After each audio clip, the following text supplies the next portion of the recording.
Bilingual study में आपका most welcome है। जी हाँ दोस्तों, आज आपके लिए मैं लेकर आया हूँ क्लास 10th के पॉलिटिकल साइंस का संपूर्ण ऑब्जेक्टिव, सभी पांचों चैप्टर का ऑब्जेक्टिव। आपने सही सुना, लगभग 200 ऑब्जेक्टिव्स होगा, उसमें से भी वीवीआई ऑब्जेक्टिव्स है जो आपको बोर्ड एग्जाम में बार बार पूछा जाता है या पूछे जाने की संभावना। अगर आप इंटर का एग्जाम देने जा रहे हैं तब भी ये वीडियो आपके लिए काफ़ी बेनिफिशियल है। जैसा कि आपको पता है, इंटर में जो ऑब्जेक्टिव्स पूछा जाता है वो आपका 11वां 10वां सब जगह से पूछा जाता है। इसलिए आप अगर घर बैठे हैं, कोचिंग बंद है आपका ओमिक्रम के इस दौर में, घर बैठे आप इस वीडियो को जरूर देखें, क्योंकि बिहार बोर्ड का एग्ज़ाम होना ज़रूरी है, लाजमी है। तो जैसा कि आपको पहला चैप्टर देख रहा है, लोकतंत्र में सत्ता की साझेदारी, तो इसका पहला क्वेश्चन है, सामाजिक विभाजनों को संभालने के संदर्भ में इनमें से कौन सा कथन लोकतांत्रिक व्यवस्था पर लागू नहीं होता है। देखिए यहाँ पर पूछ रहा है नहीं होता, इस बात को आप ध्यान रखिएगा।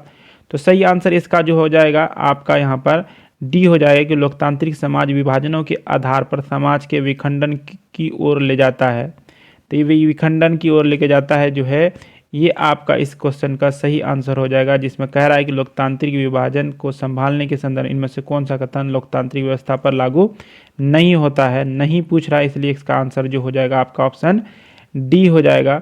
नेक्स्ट क्वेश्चन देखते हैं। निम्नलिखित कथनों पर विचार करने के लिए कहा जा रहा है आपको कि विचार करें। जहां सामाजिक अंतर एक दूसरे से टकराते हैं वहां सामाजिक विभाजन होता है। बात बिल्कुल सही है। नेक्स्ट कह रहे, ये संभव है कि एक व्यक्ति की कई पहचान हो। ठीक है, जैसे भारत में बिहारी के आधार है ना, बिहार के आधार पर बिहारी, फिर वहाँ पर बिहारी मुस्लिम, बिहारी हिंदू, फिर भारतीय मुस्लिम, भारतीय हिंदू, भारतीय ईसाई। तो अलग अलग पहचान एक लोगों की होती है। सिर्फ भारत जैसे बड़े देशों में सामाजिक विभाजन होते हैं, तो ये बात गलत है। तो यहाँ पर पूछ रहा है कि इनमें से कौन सा कथन सही है। तो आपका क्या हो जाएगा, अ और ब जो है, मतलब ए और बी जो है, दो ऑप्शन जो था आपका पहला वो सही है। निम्नलिखित व्यक्तियों में कौन लोकतंत्र में रंगभेद के विरोधी नहीं थे। तो यहाँ पर आपका किंग मार्टिन लूथर थे, महात्मा गांधी थे, ओलंपिक धावक टॉमी स्मिथ और जॉन कार्लस। अब इसके बारे में आपने पढ़ा होगा। लेकिन आपके जेट गुडी जो थे ये नहीं थे। तो ऑप्शन क्या हो जाएगा आपका डी हो जाएगा। ठीक है, बहुत वीवीआई क्वेश्चन, एक बार जरूर देख लीजिए वीडियो को लास्ट तक। ठीक है, नेक्स्ट क्वेश्चन देखते हैं। जब हम लैंगिक विभाजन की बात करते हैं तो हमारा अभिप्राय होता है, किससे होता है, तो समाज द्वारा स्त्रियों और पुरुषों को दी गई असमान भूमिका। हालांकि अगर बायोलॉजी में बात करेंगे तो जैविक अंतर हो जाएगा, लेकिन यहाँ पर हम लोग पॉलिटिकल साइंस यानी सिविक्स की बात करें, इसलिए क्या हो जाएगा, समाज द्वारा स्त्रियों और पुरुषों को दी गई असमान भूमिका जो है, ये इसका राइट आंसर हो जाएगा। भारत में औरतों के लिए आरक्षण की व्यवस्था की गई है। तो आरक्षण की व्यवस्था कहाँ पर, किस संस्था में की गई है, तो आपको पता ही होगा, पंचायती राज व्यवस्था में और नगर पंचायत में। मतलब कि आपका जो पंचायती राज व्यवस्था है, ग्राम पंचायत और नगर में, यानी पंचायती राज व्यवस्था में जो संविधान के 73वें 74वें संशोधन से संबंधित है, इसी में महिलाओं को आरक्षण दिया जाता है। और महिलाओं को 50% आरक्षण देने वाला बिहार भारत का पहला राज्य है। ऐसे सामान्यतः 33% जो है आपको आरक्षण दिया जाता है। नंबर 6 में कह रहा है सांप्रदायिक राजनीति के अर्थ से संबंधित है। निम्नलिखित कथनों पर गौर करें। सांप्रदायिक राजनीति किस आधार पर आधारित है, तो एक धर्म दूसरे से श्रेष्ठ, इसी थॉट पे यहाँ पर ये सांप्रदायिक राजनीति जो है, जो मतलब किसी जाति या संप्रदाय को लेकर की जाती है, ये इसी पर कि हम दूसरे से बेहतर हैं, एक धर्म दूसरे से श्रेष्ठ, इसी पर आधारित है, इसी पर बेस्ड है। नेक्स्ट क्वेश्चन देखते हैं। वीडियो को लाइक कर दें, चैनल में नए तो चैनल को सब्सक्राइब कर दें। भारतीय संविधान के बारे में कौन सा कथन जो है गलत है, मतलब कि रॉन्ग है, सही नहीं है। तो ये धर्म को राजकीय धर्म है, या एक धर्म को राजकीय धर्म बनाता है, ये बात यहाँ पर गलत है, क्योंकि भारत में कोई भी राष्ट्रीय धर्म नहीं है। किसी भी धर्म को भारतीय संविधान विशेष धर्म का दर्जा नहीं देता है, इसलिए आंसर बी हो जाएगा। धर्मनिरपेक्षता का क्या अर्थ है, तो धर्मनिरपेक्षता का अर्थ है सर्वधर्म समभाव। ऑप्शन सी जो है यहाँ पर बिल्कुल सही हो जाएगा। धर्मनिरपेक्षता मतलब कि संविधान द्वारा किसी भी धर्म को राष्ट्रीय धर्म या विशेष धर्म का दर्जा नहीं दिया जाना, या किसी धर्म का समर्थन नहीं करना। ठीक है, अगर आपको इसका ये 200 ऑब्जेक्टिव्स का अगर आपको पीडीएफ चाहिए तो उसका लिंक डिस्क्रिप्शन में दिया हुआ है, आप टेलीग्राम चैनल में जा करके वहाँ से लोड कर सकते हैं। नेक्स्ट क्वेश्चन देखते हैं। भारतीय संविधान के बारे में इनमें से कौन सा कथन सही है, तो सही पूछ रहा है, तो भारतीय है ना, यहाँ पर सही पूछ रहा है, तो ये धर्म के आधार पर भेदभाव को मना ही करता, मतलब मना करता है। ये ऑप्शन जो है बिल्कुल आपका ए सही है। नेक्स्ट क्वेश्चन देखते हैं। इंडिका पुस्तक के लेखक कौन है, तो मेगास्थनीज ने इंडिका लिखा था। ये मौर्य साम्राज्य के चंद्रगुप्त मौर्य के दरबार में आया था, यूनानी राजदूत था। ऑप्शन ए जो है बिल्कुल सही है। और इंडिका से मौर्य साम्राज्य के बारे में पता चलता है। श्रीलंका की आबादी में तमिलों की संख्या कितनी प्रतिशत है? तो 18%। ऑप्शन बी जो है यहाँ पर बिल्कुल सही हो जाएगा। 12 में श्रीलंका में तमिल मुख्य रूप से रहते हैं, तो कहाँ रहते हैं? उत्तर पूर्वी प्रांतों में रहते हैं। ऑप्शन ए जो है बिल्कुल सही है। भारत में बहुसंख्यक आबादी है किसकी? सबसे ज़्यादा आबादी जो है भारत में वो हिंदू की है। हिंदू बहुसंख्यक है, बाकी धर्म वाले यहाँ पर अल्पसंख्यक है। जिसकी संख्या अधिक हो उसे बहुसंख्यक, और बहुसंख्यक से जिसकी संख्या कम हो उसको अल्पसंख्यक कहते हैं। भारतीय संविधान के अनुसार भारतवर्ष जो है घोषित किया गया कैसा? धर्मनिरपेक्ष राज्य है। भारत में न ही ये हिंदू राज्य है, न ही धर्म सापेक्ष राज्य है, न ही बहुभाषी राज्य है। ये क्या है? धर्मनिरपेक्ष राज्य। मैंने पहले भी चर्चा किया इसका। अगला क्वेश्चन, भारत में वर्तमान में कितनी प्रतिशत महिलाएं संसद? तो ये 2000 आपका 15 का पूछा है ना, 2000 जो आपका 11 का चुनाव उसके बाद पूछा गया है। तो यहाँ अगर आप 2019 की बात की जाए तो 2019 में जो है आपका 13.62% था, जबकि आपका 2011 में 10.86% था। याद रखिएगा 17वीं लोकसभा चुनाव में जो है, ये 15वीं लोकसभा चुनाव का है, उसके बाद 16वीं हुआ, उसके बाद 17वीं लोकसभा चुनाव में जो है 13.62% है, ये भी याद रखिएगा। अगला, बेल्जियम के किस शहर के स्कूलों में फ्रेंच बोलने पर रोक लगा दी गई थी? तो ये मर्चटेम जो है यहाँ पर फ्रेंच बोलने पर रोक लगा दी गई थी। अलग अलग भाषा बोलने वाले लोगों के आधार पर सामुदायिक सरकार का गठन करने का अधिकार किस देश के नागरिक को दिया गया है? तो ये बेल्जियम के नागरिक को दिया गया। ऑप्शन सी जो है बिल्कुल सही है। 2001 की जनसंख्या के अनुसार भारत में साक्षर महिलाओं का प्रतिशत है, तो 2001 में जो है था वो आपका 53.70%, मतलब आपका डी ऑप्शन जो सही है। वर्तमान में कितना? कमेंट करके जरूर बताएं। श्रीलंका के बहुसंख्यक समुदाय की भाषा क्या है? सिंहली है श्रीलंका के बहुसंख्यक समुदाय की भाषा। 15वीं लोकसभा में महिला सदस्यों की संख्या कुल कितनी थी? तो 59 थी, 59 थी, जबकि 16वीं में 61 हो गया, 17वीं में 74 हो गया। याद रखिएगा 17वीं में 74 हो गया है, जबकि 16वीं में 61 था, ये याद रखिएगा। बीबीआई क्वेश्चन में से एक है ये, इसको उतार लीजिए तो और भी बेहतर है। काले दस्ताने और बंधी हुई मुठ्ठियाँ प्रतीक थी, किसका प्रतीक थी? अश्वेत शक्ति का प्रतीक थी। ये आपको ओलंपिक खेलों के दौरान देखा गया। 22 में अमेरिका में अश्वेत शक्ति आंदोलन उग्र रूप से कब हुआ? तो 1966 ईस्वी में यहाँ पर गृह युद्ध हुआ था इसी दौरान। डरबन में नस्लभेद विरोधी सम्मेलन कब हुआ? था 2001 में डरबन में, ये दक्षिण अफ्रीका में है, यहाँ पर नस्लभेद विरोधी सम्मेलन। बिहार की साक्षरता देखिए 2001 का दिया हुआ 47%, जबकि 2011 के जनगणना के अनुसार बिहार में जो साक्षरता दर है वो 61.02% है। 2011 के अनुसार 61.02%, इसको याद रखिएगा। निम्न में किस संस्था में महिलाओं को 50% आरक्षण प्रदान किया गया? तो स्थानीय पंचायती राज संस्था में महिलाओं को 50% आरक्षण प्रदान किया गया है। बाकी किसी भी जगह, राज्यसभा हो, विधानसभा हो, लोकसभा हो, कहीं पर आरक्षण नहीं दिया था। निम्नांकित देशों में किसे धार्मिक एवं जातीय पहचान के आधार पर व्यापक रूप से विखंडन का परिणाम भुगतना पड़ा? तो ये है यूगोस्लाविया। ऑप्शन सी जो है बिल्कुल आपका सही है। इनमें से कौन व्यक्ति ऐसे हैं जिनका नाम दलितों के उत्थान से संबंधित नहीं है, पूछ रहा है। इस बात को ध्यान रखिएगा। तो डॉक्टर राजेंद्र प्रसाद का नहीं है, जबकि ज्योतिबा फूले, पेरियार रामस्वामी नायर, भीमराव अम्बेडकर इन लोगों का है। नेक्स्ट क्वेश्चन देखते हैं। सत्ता की साझेदारी की एक अनूठी एवं सर्वोत्तम प्रणाली किस देश में विकसित की गई है? तो ऐसा बेल्जियम में विकसित किया गया है। ऑप्शन जो है बी बिल्कुल सही है। श्रीलंका में सत्ता की साझेदारी से संबंधित कथनों में निम्नलिखित में से कौन सही है? सही पूछ रहा है, तो इसका ऑप्शन जो है आपका डी हो जाएगा। श्रीलंका सरकार की नीतियों द्वारा सिंहली भाषी बहुसंख्यकों का वर्चस्व कायम रखने का प्रयास किया गया। नेक्स्ट क्वेश्चन देखते हैं। इनमें से कौन सा कथन सही है? तो यहाँ पर जो कथन सही है इसमें हो जाएगा बेल्जियम की राजधानी ब्रुसेल्स में एक अलग प्रकार की सरकार गठित की गई है। ऑप्शन सी जो है यहाँ पर बिल्कुल सही है। नेक्स्ट क्वेश्चन देखते हैं। अमेरिका में चलाए गए नागरिक अधिकार आंदोलन का मुख्य उद्देश्य था, तो क्या मुख्य उद्देश्य था? नस्ल आधारित भेदभाव मिटाना, नस्ल के आधार पर जो भेदभाव होता था काले गोरे के बीच में, उसको मिटाना। राजनीति में धर्म उस वक्त एक विकराल समस्या के रूप में खड़ी हो जाती है जब धर्म एवं संप्रदाय को राष्ट्र का मुख्य आधार मान लिया जाता है। ठीक है, तो याद रखिएगा धर्म एवं संप्रदाय को राष्ट्र का मुख्य आधार मान लिया जाता है।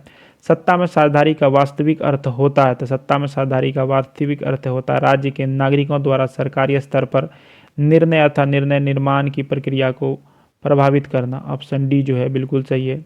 पहला चैप्टर में थोड़ा सा ऑब्जेक्टिव आपको लगेगा लंबा लंबा स्टेटमेंट वाला है, लेकिन second chapter, third chapter, fourth chapter, fifth chapter में आपको ऑब्जेक्टिव सही मिलेगा। सत्ता में साझेदारी के प्रमुख कारण इनमें से नहीं है, तो क्या नहीं है यहाँ पर हो जाएगा सरकार का निर्धारित कार्यकाल पूरा करने के लिए, सरकार का जो निर्धारित कार्यकाल है इसका पूरा करना इसका कार्य नहीं है। ऑप्शन डी जो है बिल्कुल सही है। सत्ता की साझेदारी की आधिकारिक आवश्यकता कहाँ पड़ती है? जातीय, भाषा, क्षेत्र, सांप्रदायिक आधार पर बटे हुए समाज में इसकी आवश्यकता अधिक पड़ जाती है। नेक्स्ट क्वेश्चन में देखने को क्या मिल रहा है, देखिए इसमें सत्ता की साझेदारी का एक सही लाभ क्या है? तो समुदाय के मध्य टकराव में कमी जो है, ये सत्ता में अगर साझेदारी हो जाएगा तो समुदाय के बीच में टकराव नहीं होता है। विभिन्न समुदाय मिलकर के अगर सत्ता में बनाएगी तो सभी समुदाय एक दूसरे से टकराएगी नहीं। ऑस्ट्रेलिया धावक पीटर नॉर्मन ने एफ्रो अमेरिका धावक के प्रति पुरस्कार वितरण समारोह अपना समर्थन किस प्रकार व्यक्त किया? तो मानवाधिकार बिल्ला लगा करके। ऑप्शन जो है आपका सी बी जो है बिल्कुल सही है।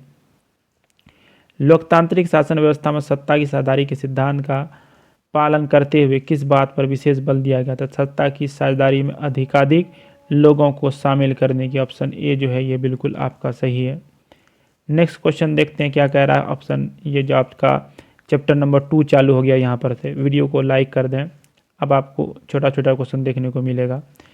संघ राज्य की विशेषता नहीं है पूछ रहा था। इकहरी शासन व्यवस्था नहीं होती है, दोहरी शासन व्यवस्था होती है संघ राज्य में। बाकी लिखित संविधान होता है, संघीय शक्तियों का विभाजन होता है, सर्वोच्च न्यायपालिका होता है। बार बार पूछा गया। संघ सरकार का उदाहरण है, ये क्वेश्चन भी बार बार पूछा जाता है। अमेरिका संघ सरकार का उदाहरण है। भारत में संघ एवं राज्यों के बीच अधिकारों का विभाजन कितनी सूचियों में किया गया है? तो 3 सूचियों में किया गया है। संघ सूची, राज सूची, समवर्ती सूची। ठीक है, 3 सूची में किया गया है। सत्ता में साझेदारी सही है क्योंकि यह विविधता को अपने में समेट लेती है। ये सत्ता में साझेदारी जो है विविधता है, जो डाइवर्सिटी है उसको समेट लेती है। नेक्स्ट क्वेश्चन देखते हैं। ठीक है, सत्ता में भागीदारी की सर्वोत्तम प्रणाली कहाँ विकसित की गई? तो बेल्जियम में विकसित की। ये क्वेश्चन पहले भी आया। ऑप्शन सी जो है बिल्कुल सही है।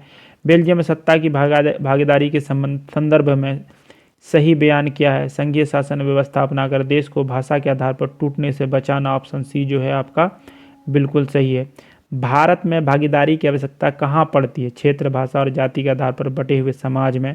ऑप्शन ए जो है बिल्कुल सही है। संघीय व्यवस्था में सरकार होती है, तो कैसी सरकार होती है संघीय व्यवस्था में? एक दलीय, द्विदलीय, बहुदलीय। तो संघीय व्यवस्था में जो सरकार होती है अधिकतर बहुदलीय होती है, लेकिन द्विदलीय भी कई जगह, जैसे अमेरिका इस समय द्विदलीय है, ऑस्ट्रेलिया में, ब्रिटेन में। लोकसभा में निर्वाचन हेतु कुल सीट है, तो लोकसभा में वर्तमान समय निर्वाचन के लिए जो है 543 सीट है, जो कि अधिकतम 550 है। समवर्ती सूची में रखा गया है वैसे विषयों को रखा गया जो केंद्र और राज्य दोनों के लिए महत्वपूर्ण रखते हैं। वर्तमान समय में इसमें जो है आपको कितने हैं? 52 विषय हैं। कितने विषय हैं? 52 विषय याद रखिए, पहले 47 था। कौन से संशोधन अधिनियम द्वारा सरकार का तीसरा स्तर बनाया गया? तो सरकार का तीसरा स्तर 73वां और 74वां संविधान संशोधन के तहत गाँव में ग्राम पंचायत की व्यवस्था की गई और नगरों में नगर निकाय की। ठीक है, त्रिस्तरीय। निम्न में से कौन सा पंचायती राज व्यवस्था का दूसरा स्तर है? तो पहला स्तर आपका ग्राम पंचायत, दूसरा पंचायत समिति, तीसरा होता है जिला परिषद। याद रखिएगा, जिला पंचायत यहाँ पे लिखा हुआ है। नेक्स्ट क्वेश्चन देखें। भारत में सर्वोच्च न्यायालय के मुख्य न्यायाधीशों की नियुक्ति कौन करता है? तो इसकी नियुक्ति राष्ट्रपति करता है। ऑप्शन जो है बी बिल्कुल सही है।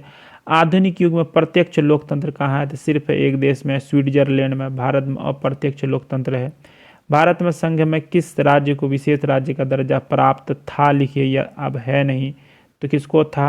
आपका जम्मू कश्मीर को था। भारत में योजना आयोग का गठन कब किया गया? तो 15 मार्च 1950 ईस्वी को।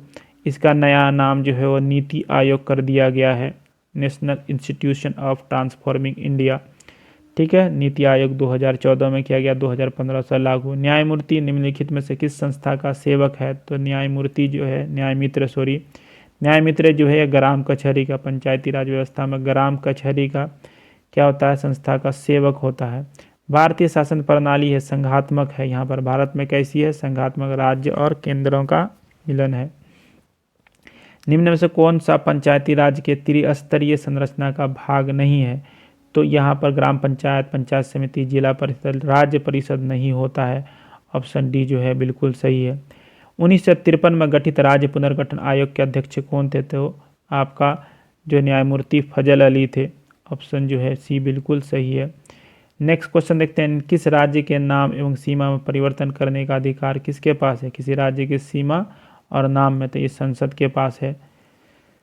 संसद के दोनों सदन मिलकर के करते हैं। भारत में कितनी आबादी पर पंचायत समिति के सदस्यों को चुनने का प्रावधान है, 5000 पर। इसी वजह से किसी किसी पंचायत में आपने देखा होगा 2 पंचायत समिति होता है जिसका जनसंख्या 10,000 से ऊपर होता है। भारतीय संसद ने किस संविधान संशोधन को 1992 ईस्वी में पारित कर नगरीय स्वशासन, ठीक है, व्यवस्था को संवैधानिक मान्यता प्रदान की, तो नगरीय को आपका याद रखिएगा 74 से है, जबकि पंचायत जो है आपका 73 से है। तो ऑप्शन यहाँ पर डी बिल्कुल सही है।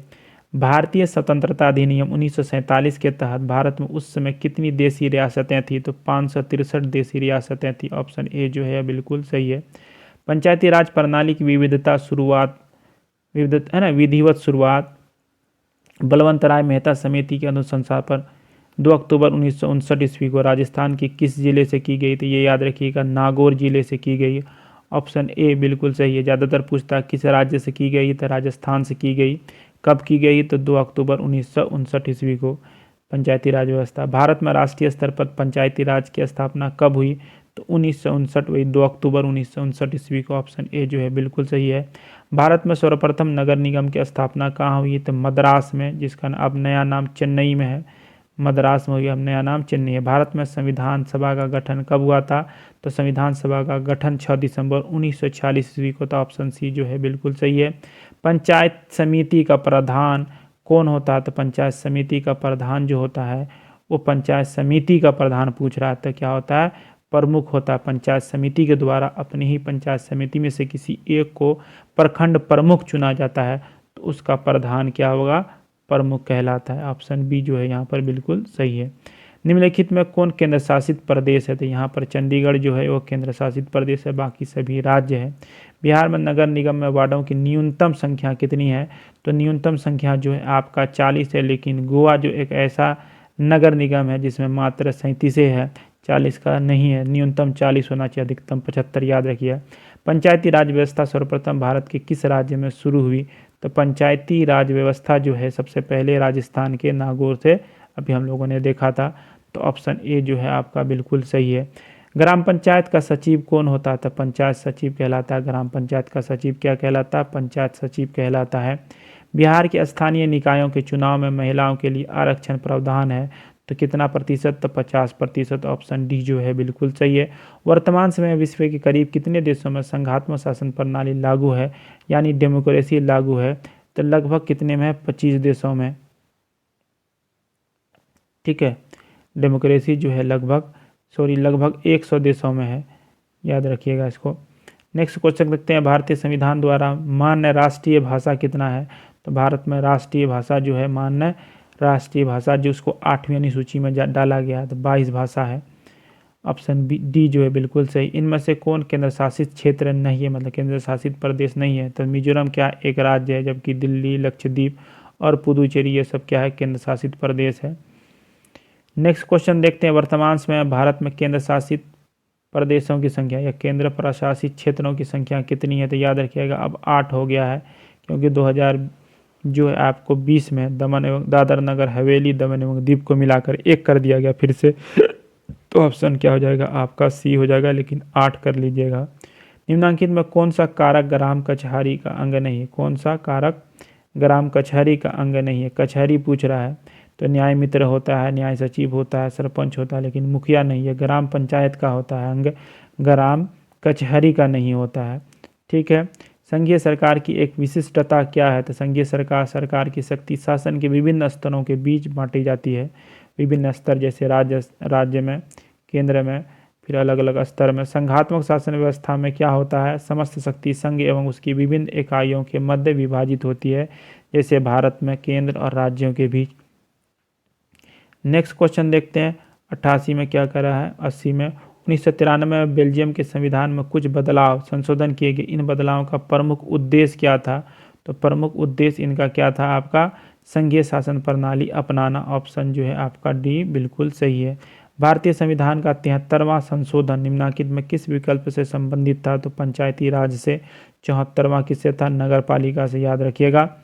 निम्नांकित में स्थानीय स्वशासन की सबसे धरातलीय संस्था कौन सी है? तो ग्राम पंचायत जो है सबसे धरातलीय, मतलब सबसे निचली भी पूछ सकते हैं। तो ग्राम पंचायत, फिर पंचायत समिति, फिर आपका जिला परिषद। ग्रामीण क्षेत्रों से शहरी क्षेत्रों में परिवर्तित होने वाले स्थानों में स्थापित होती है, क्या होता है? पहले नगर पंचायत, उसके बाद फिर जाकर के वो नगर परिषद बनता है, फिर लास्ट में नगर निगम बनता है। बिहार में पंचायती राज अधिनियम 2006 के अनुसार ग्राम पंचायत की स्थापना के लिए न्यूनतम जनसंख्या निर्धारित की गई है। तो कितना निर्धारित की गई है? ग्राम पंचायत के लिए 7000, याद रखिएगा, जबकि पंचायत समिति के लिए 5000। इसी वजह से एक ग्राम पंचायत में दो दो पंचायत समिति हो सकता है। पंचायत समिति का कार्यपालक पदाधिकारी कौन कहलाता है? तो पंचायत समिति का कार्यपालक पदाधिकारी प्रखंड विकास पदाधिकारी कहलाता है। ऑप्शन बी जो है आपका बिल्कुल सही है। नगर निगम के मुख्य प्रशासक को कहा जाता है, तो क्या कहा जाता है? नगर आयुक्त कहा जाता है या महापौर कहा जाता है, याद रखिएगा, महापौर कहलाता है वो नगर आयुक्त। नगर निगम के निर्वाचित प्रधान को कहा जाता है? तो निर्वाचित प्रधान को कहा जाता है महापौर, और जो प्रधान जो है उसको महापौर को कहते हैं हम लोग जाके निगम अध्यक्ष या महापौर अध्यक्ष। ठीक है, अगला क्वेश्चन तीसरा चैप्टर में देखते हैं, लोकतंत्र में प्रतिस्पर्धा एवं संघर्ष। 1975 में भारतीय राजनीति में किस लिए जाना जाता है? तो देश के अंदर आपातकाल लागू किया गया था इंदिरा गांधी द्वारा, उस समय राष्ट्रपति थे फखरुद्दीन अली अहमद। ऑप्शन सी जो है बिल्कुल सही है। भारतीय लोकतंत्र में सत्ता के विरुद्ध जन आक्रोश किस दशक से प्रारंभ हुआ? तो आपका 1970 के दशक से आक्रोश आरंभ हुआ। 1974-75 में जो है आपका जन आंदोलन हुआ था, छात्र आंदोलन जन आंदोलन के रूप में परिवर्तित हुआ था जयप्रकाश नारायण के द्वारा। जयप्रकाश नारायण को शॉर्ट में जेपी कहा जाता है। बिहार में संपूर्ण क्रांति का नेतृत्व, यही संपूर्ण क्रांति का नेतृत्व जयप्रकाश नारायण ने किया था। अगला, भारत में 1970 के आम चुनाव में किस पार्टी को बहुमत मिली? तो जनता पार्टी को। जनता दल याद नहीं रखिएगा, जनता पार्टी याद रखिएगा।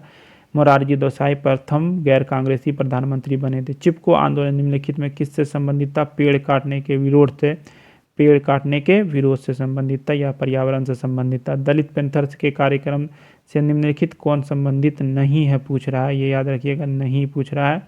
तो जाति प्रथा का उन्मूलन इससे नहीं था। ऑप्शन ए जो है बिल्कुल सही है। निम्नलिखित में कौन भारतीय किसान यूनियन के नेता थे? महेंद्र सिंह टिकैत, ये भी क्वेश्चन बार बार पूछा जाता है। ताड़ी विरोधी आंदोलन निम्नलिखित में किस प्रांत में शुरू किया गया था? तो आंध्र प्रदेश के नेल्लोर में शुरू किया गया था। ऑप्शन सी जो है बिल्कुल सही है। इसी का नारा था ताड़ी की बिक्री बंद करो, बंद करो। नर्मदा घाटी परियोजना किन राज्यों से संबंधित था? गुजरात, महाराष्ट्र और मध्य प्रदेश। ऑप्शन डी जो है बिल्कुल सही है। सूचना के अधिकार आंदोलन की शुरुआत कहाँ से हुई? तो राजस्थान से हुई सूचना का अधिकार, जिसको आरटीआई कहा जाता है। क्या कहा जाता है? आरटीआई, जो 2005 में लागू किया गया है। नेक्स्ट क्वेश्चन देखते हैं, सूचना के अधिकार संबंधी कानून कब बना? तो 2005 ईस्वी में। ऑप्शन बी जो है बिल्कुल सही है। नेपाल में सप्तदलीय गठबंधन का मुख्य उद्देश्य क्या था? लोकतंत्र की स्थापना करना। ऑप्शन बी जो है ये बिल्कुल सही है। बोलिविया में जनसंघर्ष के मुख्य कारण थे पानी की कीमत में वृद्धि होना। ऑप्शन ए जो है ये आपका बिल्कुल सही है।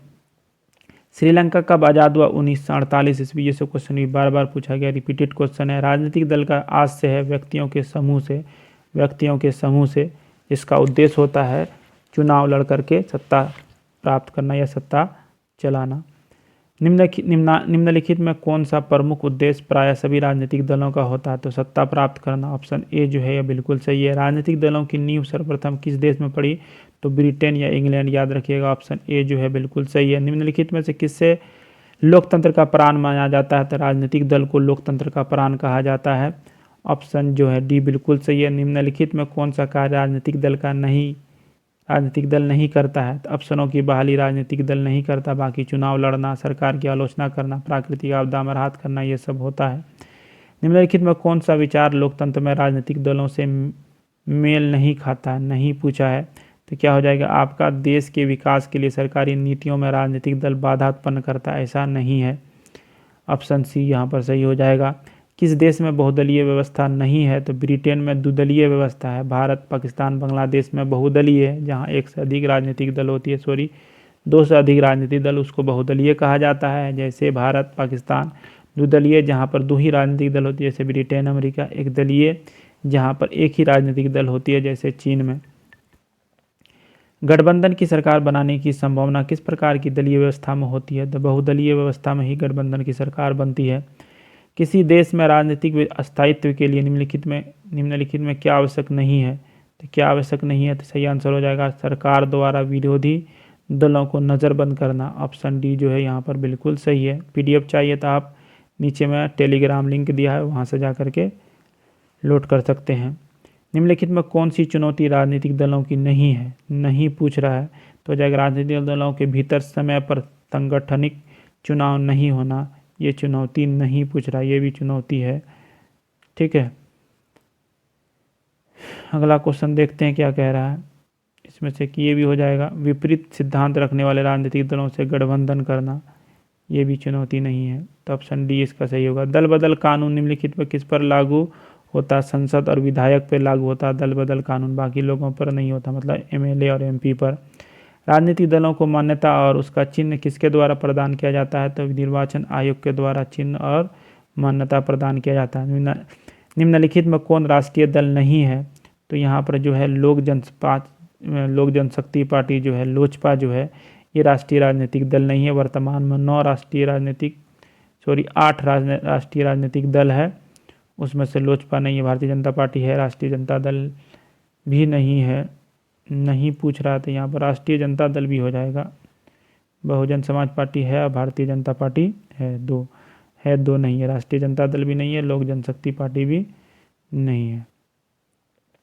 जनता दल यूनाइटेड पार्टी का गठन कब हुआ? तो जनता दल यूनाइटेड पार्टी का गठन आपका 1999 में हुआ। ऑप्शन बी जो है बिल्कुल सही है। आपको 2003 भी देखने को मिलेगा कहीं कहीं, तो इसमें कमेंट कीजिए आप। गठबंधन सरकार की पकड़ प्रशासन पर होती है तो ढीली होती है। ऑप्शन बी जो है बिल्कुल सही है। निम्नलिखित में कौन सी स्थिति लोकतंत्र की सफलता के लिए सबसे आवश्यक है? तो मजबूत जनमत होना एकदम जरूरी है। अगला क्वेश्चन देखते हैं। नेक्स्ट क्वेश्चन में क्या कह रहा है? 2015 के विधानसभा चुनाव में बिहार में किस दल की सरकार बनी? तो सभी दल यहाँ जितने हैं सभी से मिल करके बनाया गया था, गठबंधन सरकार थी। कांग्रेस, जनता दल मतलब जदयू नीतीश कुमार, राष्ट्रीय जनता दल लालू प्रसाद यादव और कांग्रेस राहुल गांधी, तीनों मिल करके। किस लोकतांत्रिक सरकार की स्थापना के लिए किसी भी देश में दलों की न्यूनतम संख्या कितनी होनी चाहिए? तो लोकतांत्रिक सरकार के लिए कम से कम 2 राजनीतिक दल होगा तभी चुनाव होगा। बांग्लादेश के मुक्ति संग्राम में उसे विश्व के किस देश से सर्वाधिक सहयोग एवं समर्थन मिला? तो भारत से मिला। ऑप्शन डी जो है बिल्कुल सही है। नर्मदा बचाओ आंदोलन संबंधित है कौन? किससे संबंधित है? पर्यावरण से। इससे की संचालनकर्ता कौन थी? तो मेधा पाटेकर, याद रखिएगा। भारत में सूचना के अधिकार की मांग सर्वप्रथम किस राज्य में हुई? तो राजस्थान में हुई और यहीं से शुरुआत भी हुआ। संपूर्ण भारत में सूचना का अधिकार किस वर्ष लागू हुआ? तो 2005 ईस्वी में। ऑप्शन ए जो है बिल्कुल सही है। निम्नांकित में किस देश में बहुदलीय राजनीति व्यवस्था नहीं है? तो ब्रिटेन में नहीं है। ऑप्शन डी जो है बिल्कुल सही है। लोकतंत्र की वापसी के लिए जेल से ही जनसंघर्ष का नेतृत्व प्रदान कर रही नेता आंग सान सू की किस देश की राजनीतिक महिला हैं? तो ये म्यांमार की है, जिसका पुराना नाम बर्मा है। डॉक्टर मनमोहन सिंह की सरकार के गठबंधन का नाम क्या था? स्वप्न संघ। ठीक है, जैसे आपने पढ़ा होगा एनडीए और यूपीए, तो ये लोग यूपीए के थे, यूनाइटेड प्रोग्रेसिव अलायंस। एनडीए की अभी सरकार है जिसमें बीजेपी प्रमुख दल है। वर्तमान में भारत में राष्ट्रीय दलों की संख्या कितनी है? तो वर्तमान में भारत में राष्ट्रीय राजनीतिक दलों की संख्या जो है ये 8 हो गई है, याद रखिएगा। नेक्स्ट क्वेश्चन देखते हैं। वर्तमान समय भारत मान्यता प्राप्त राज्य स्तरीय दलों की संख्या कितनी है? तो 43 है, ये भी बढ़ गया अब, ठीक है, लेकिन पहले के अनुसार 43 है। भारतीय जनता पार्टी कब सत्ता में पहली बार आई? तो भारतीय जनता पार्टी मतलब बीजेपी जो है कब पहली बार सत्ता में आई? तो ये 1996 ईस्वी में आई। ऑप्शन सी जो है बिल्कुल सही है। भारतीय जनता पार्टी का चुनाव चिन्ह क्या है? तो भारतीय जनता पार्टी का चुनाव मतलब बीजेपी का चुनाव चिन्ह जो है कमल छाप है। भारत में दल बदल कानून किस वर्ष से लागू हुआ? तो 1985 ईस्वी में। इसी के तहत 10वां जो है संविधान में 10वां अनुसूची जोड़ा गया। 1985 में 52वां संविधान संशोधन हुआ था। ठीक है, राजीव गांधी के समय। संपूर्ण देश में चुनाव कार्य संपन्न कराने वाली संस्था का नाम क्या है? भारतीय निर्वाचन आयोग। ऑप्शन सी जो है बिल्कुल सही है। भारतीय जनता पार्टी के संस्थापक हैं तो कौन है संस्थापक? अटल बिहारी वाजपेयी इसके अध्यक्ष थे। ठीक है, ऑप्शन ए जो है बिल्कुल सही है। कब हुआ था? तो 1980 में हुआ था भारतीय जनता पार्टी का गठन। 15वीं लोकसभा चुनाव संपन्न हुआ था 2009 में, 16वीं 2014 में, 17वीं जो है 2019 में। वर्तमान में देश की सबसे बड़ी एवं पुरानी राजनीतिक पार्टी का नाम क्या है? तो सबसे बड़ी तो नहीं है अभी, सबसे पुरानी जरूर कह सकते हैं। तो भारतीय राष्ट्रीय कांग्रेस जो है ये सबसे पुरानी है। वयस्क मताधिकार के आधार पर प्रत्यक्ष ढंग से चुनी गई सरकार को क्या कहते हैं? तो लोकतंत्र कहते हैं। वयस्क मताधिकार भारत में 18 वर्ष दिया गया है वोट देने का, पहले 21 वर्ष था। निम्नांकित में कौन सा दल ऐसा है जो राष्ट्रीय दल की श्रेणी में नहीं है? तो यहाँ पर आपका जो जनता दल यूनाइटेड है ये राष्ट्रीय दल के श्रेणी में नहीं है। जेडीयू। भारत में 1974 में चलाए गए जन आंदोलन किन किन वर्गों का समर्थन मिला था? तो इसमें सभी का मिला, छात्र का मिला था, वकील का, राजनीतिक नेता, इसमें से सभी हो जाएगा। 1977 में जनता पार्टी की सरकार का गठन किन के नेतृत्व में हुआ था? गठन का पूछ रहा है तो मोरारजी के नेतृत्व में, ऑप्शन डी जो है बिल्कुल सही है। 40 में क्या कह रहा? भारतीय राष्ट्रीय कांग्रेस का चुनाव चिन्ह क्या है? तो हाथ का पंजा छाप। ठीक है, ऑप्शन सी जो है बिल्कुल सही है। बहुजन समाज पार्टी के संस्थापक कौन है? तो कांसीराम। इसका जो है चुनाव चिन्ह जो है हाथी छाप है। भारतीय जनता पार्टी के मुख्य प्रेरक सिद्धांत क्या है? सांस्कृतिक राष्ट्रवाद। ऑप्शन डी जो है यह बिल्कुल सही है।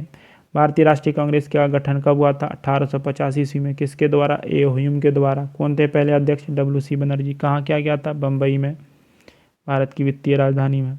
किस प्रधानमंत्री के शासनकाल में भारत में आपातकाल की घोषणा की गई थी? श्रीमती इंदिरा गांधी के। ऑप्शन सी जो है बिल्कुल सही है। लोकतंत्र में राजनीतिक दलों का प्रधान उद्देश्य होता है, क्या होता है? महंगाई पर नियंत्रण करना। ऑप्शन बी जो है बिल्कुल सही है। चिपको आंदोलन का प्रारंभ किस राज्य में हुआ था? तो उत्तराखंड राज्य के टेहरी गढ़वाल नामक स्थान से हुआ था। संपूर्ण क्रांति का नारा किसने दिया था? जयप्रकाश नारायण ने दिया था। ऑप्शन सी बिल्कुल सही है। 1974 में संपूर्ण क्रांति का नेतृत्व किसने किया था? जयप्रकाश नारायण ने, जेपी ने। अगला क्वेश्चन, लोकतंत्र की उपलब्धियां, इनमें से कौन सा एक कथन लोकतांत्रिक व्यवस्था के अनुरूप नहीं है पूछ रहा है? तो बहुसंख्यकी का शासन होता, ऐसा नहीं, किसी का भी शासन हो सकता है इसमें। लोकतांत्रिक व्यवस्था में निम्नांकित में किन मुद्दों पर सफलता पाई है? तो यह है बहुमत समूह और अल्पमत समूह के साथ साथ एक सा व्यवहार करता है। ऑप्शन सी जो है बिल्कुल सही है। 151 में कह रहा आज दुनिया के लगभग कितने देशों में लोकतंत्र विद्यमान है? तो लगभग 100 देशों में। ऑप्शन ए जो है बिल्कुल सही है। लोकतंत्र में चुनाव में भाग लेने और अपने प्रतिनिधि को चुनने का अधिकार किसे है? तो जनता को प्राप्त होता है। ऑप्शन बी जो है आपका बिल्कुल सही है। किसके फैसलों में व्यक्तिगत पूर्वाग्रहों की अधिकता रहती है? तो गैर लोकतांत्रिक। ठीक है, ऑप्शन सी जो है बिल्कुल सही है। यहाँ पर लोकतंत्र के परिणामों के मूल्यांकन का सही आधार क्या होता है? तो सही आधार होता है विविधताओं का साम्राज्य। ऑप्शन सी जो है बिल्कुल सही है। वीडियो को लाइक कर दें, कमेंट करें। अगर PDF चाहिए तो टेलीग्राम लिंक के साथ जुड़ें जो डिस्क्रिप्शन में दिया हुआ है। किस व्यवस्था के फैसलों में व्यक्तिगत लोकतंत्र के परिणाम के संदर्भ में सही कथन कौन सा है? तो सही कथन आप लोकतंत्र विविधताओं में सामंजस्य लाने में सक्षम है। ऑप्शन सी जो है आपका बिल्कुल सही है। बिहार में पंचायती राज संस्थाएं कितनी स्तरीय? 3 स्तरीय बलवंतराय मेहता समिति के तहत। ग्राम पंचायत, पंचायत समिति, जिला परिषद। बिहार में पंचायती राज संस्थाओं में महिलाओं को कितना प्रतिशत आरक्षण दिया गया? 50% आरक्षण दिया गया। BBI क्वेश्चन बार बार पूछा जाता है। भारत में कहाँ महिलाओं के लिए आरक्षण की व्यवस्था है? तो पंचायती राज व्यवस्था में। ऑप्शन सी जो है बिल्कुल सही है। लोगों के बीच नियमित संवाद की गुंजाइश है किसमें? लोकतंत्र में। नियमित संवाद मतलब बातचीत करने की। इनमें से कौन सा तत्व लोकतंत्र की स्थापना में बाधक है? अशिक्षा जो है सबसे बड़ी बाधक है हर जगह, तो लोकतंत्र के लिए भी बाधक है ये। लोकतंत्र में सरकारें किसके प्रति उत्तरदायी होती है? तो जनता के प्रति सरकार उत्तरदायी होती है। विश्व में कौन सी शासन व्यवस्था को सबसे अच्छा माना जाता है? लोकतंत्र को सबसे अच्छा माना जाता है, जिसको प्रजातंत्र भी कहते हैं। किसी सरकार के कार्यों का मूल्यांकन जनता भय के कारण नहीं करती है? तानाशाह मूल्यांकन नहीं करती या विरोध नहीं कर सकती है, कह सकते हैं। किस सरकार के चुनाव नियमित रूप से होते हैं? तो लोकतांत्रिक सरकार के चुनाव नियमित रूप से होते हैं। किस सरकार में फैसला लेने में विलम्ब होता है? तो लोकतंत्र में जो है ये फैसला लेने में विलम्ब होता है, क्योंकि सर्वसम्मति से लिया जाता है। निम्नांकित में कौन सा गुण लोकतंत्र में मेल नहीं खाता है? तो बहुसंख्यकों का शासन जो है ये मेल नहीं खाता है। ऑप्शन ए जो है आपका बिल्कुल सही है। अगला, लोकतंत्र क्या है? एक राजनीतिक व्यवस्था है। क्या है? एक राजनीतिक व्यवस्था है। अगला क्वेश्चन देखते हैं, निम्न में से कौन सा कारक लोकतांत्रिक शासन व्यवस्था के अनुरूप है? इनमें से सभी हो जाएगा। विधिवत सामंजस्य, उत्तरदायी शासन व्यवस्था, लोगों का शासन। लास्ट चैप्टर है अब। लोकतंत्र की सफलता निर्भर करती है, किस पे निर्भर करती है? नागरिकों के विवेकपूर्ण सहभागिता पर। मतलब जो है आपका विवेकपूर्ण मतलब बुद्धिगत, है ना, दिमागी तौर पर अगर आप भाग लेते हैं इस पर तो ये सफल बनाता। 15वीं लोकसभा चुनाव से पूर्व लोकतंत्र में महिलाओं की भागीदारी कितनी थी? तो 15वीं से पहले कितनी थी? 10%। अब जो है 13-14% लगभग है। लोकतंत्र जनता का, जनता द्वारा जनता के लिए शासन, ये किसने कहा? तो अब्राहम लिंकन ने। ये अमेरिका के पहले के पूर्व राष्ट्रपति हैं, मतलब पहले के राष्ट्रपति हैं। नए विश्व सर्वेक्षण के आधार पर भारतवर्ष में मतदाताओं की संख्या लगभग है कितना? तो 74 करोड़ हो गया ये वर्तमान समय में, पहले 71 करोड़ था।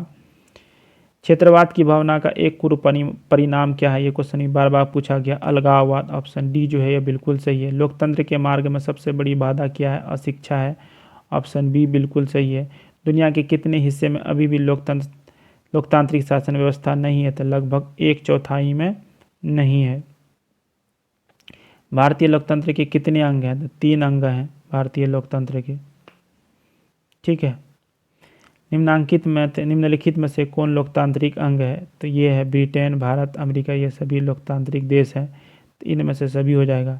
भारत में किस तरह के लोकतंत्र की व्यवस्था की गई है? तो अप्रत्यक्ष, इनडायरेक्ट है, डायरेक्ट नहीं है। यहाँ पे डायरेक्ट में क्या है कि चुनाव नहीं होता, डायरेक्ट है लोग बैठ करके फैसला करते हैं, जैसे स्विट्जरलैंड में। निम्न से कौन सी राज्य की विशेषता नहीं है? नहीं पूछ रहा है।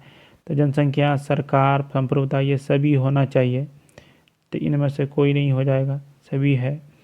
विश्व में सबसे बड़ा लोकतांत्रिक देश कौन है? तो भारत विश्व का सबसे बड़ा लोकतांत्रिक देश है, याद रखिएगा। निम्नांकित में कौन सी चुनौतियों का लोकतांत्रिक शासन व्यवस्था को सामना करना पड़ता है? तो किसका सामना करना पड़ता है? तो इनमें से सभी हो जाएगा। मौलिक आधार बनाने की चुनौती, मौलिक अधिकारों के विस्तार की चुनौती, मौलिक अधिकारों को सशक्त बनाने की चुनौती। तो इसमें से सभी हो जाएगा। दक्षिण अफ्रीका में लोकतंत्र की कौन सी चुनौती मुँह बाय खड़ी हुई है? तो गोरे लोगों को दी गई रियासतें वापस लेने की मांग। ऑप्शन सी जो है बिल्कुल सही है। निम्नांकित में कौन सा कारक लोकतंत्र की चुनौती से मेल नहीं खाता है? भारत में बहुसंख्यकों के हितों की रक्षा, ये मेल नहीं खाता है। अगला, नेपाल में कितने साल पुराने राजशाही को खत्म कर लोकतांत्रिक देशों के रूप में स्थापित किया गया है? तो 240 साल। ऑप्शन सी जो है बिल्कुल सही है। ठीक है। 15वीं लोकसभा के गठन में संयुक्त प्रगतिशील गठबंधन सपरंग ने सरकार बनाने के लिए निम्नलिखित में किस दल को शामिल किया था? तो तृणमूल कांग्रेस, टीएमसी को शामिल किया था कांग्रेस ने 2009 में। प्रत्यक्ष लोकतंत्र स्थापित करने वाले देश स्विट्जरलैंड में महिलाओं को मताधिकार कब मिला? तो 1971 ईस्वी में। अगला क्वेश्चन है, क्षेत्रवाद की भावना का दुष्परिणाम होता है क्या? अलगाववाद।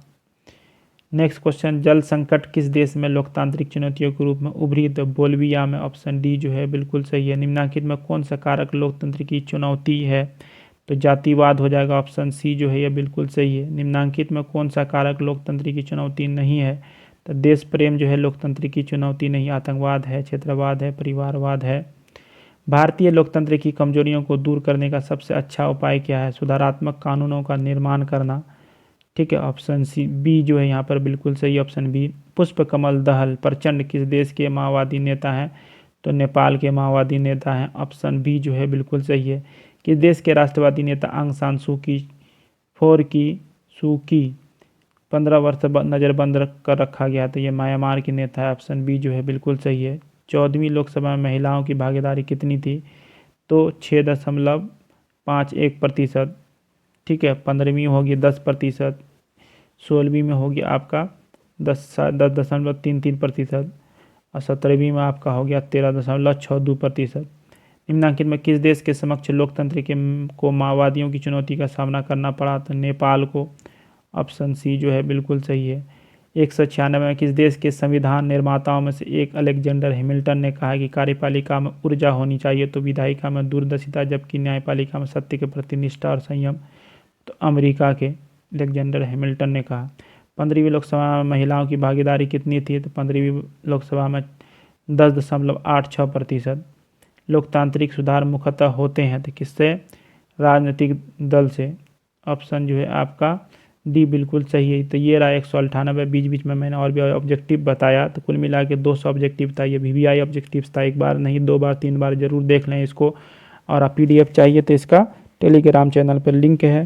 चैनल में नए हैं तो चैनल को सब्सक्राइब कर दें। चलिए आपसे मिलते हैं अगली वीडियो में, तब तक के लिए धन्यवाद।